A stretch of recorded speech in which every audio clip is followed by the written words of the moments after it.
First of all ఆవిడ హెల్తీగా ఉంటేనే కదా మనమందరం మీరందరూ హెల్తీగా ఉంటారు. సో ఆవిడ కరెక్ట్ డైట్ తీసుకుంటున్నారా లేదా, regular checkup, regular monitoring of your body is important. At least quarterly 3 months ఒకసారైనా చెకప్ చేయించుకోండి. మన ఫ్యాట్ లెవెల్స్ ఎలా ఉన్నాయి, మన హెచ్బి ఎలా ఉంటుంది. ఇంట్లో ఆడవాళ్ళు మెయిన్గా 10-11% ఉంటుంది, దానికంటే ఎక్కువగా ఉంటుంది. సో ఇలా మన హెచ్బి లెవెల్స్ ఎలా ఉన్నాయి, క్యాల్షియం సరిగ్గా ఉందా లేదా. యావరేజ్గా 30-35 years దాటాక క్యాల్షియం తగ్గిపోతూ ఉంటుంది. సో మీరు ఎంతవరకు మీ వైఫ్స్ని అవన్నీ చెక్ చేయించుకుంటున్నారు? మీ మదర్కి అవన్నీ ఎప్పుడు చెక్ చేయించారా? లేదు కదా. సో చెక్ చేయించండి. ఇవన్నీ చెక్ చేయిస్తూ ఉంటే, చిన్న చిన్న మోడిఫికేషన్స్ చేసుకుంటూ ఉంటే వాళ్ళు హెల్తీగా ఉంటారు, వాళ్ళ వల్ల మీరు కూడా హెల్తీగా ఉంటారు. Right. So prevention is better than cure కదా.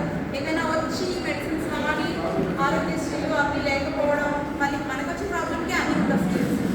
రైట్. సో అలాంటి ప్రాబ్లమ్స్ ఫేస్ చేసేదానికన్నా ముందే మాడిఫై చేసుకుంటే మనకు అవన్నీ రావు. ఓకే. ఇంకా ఏమైనా డౌట్స్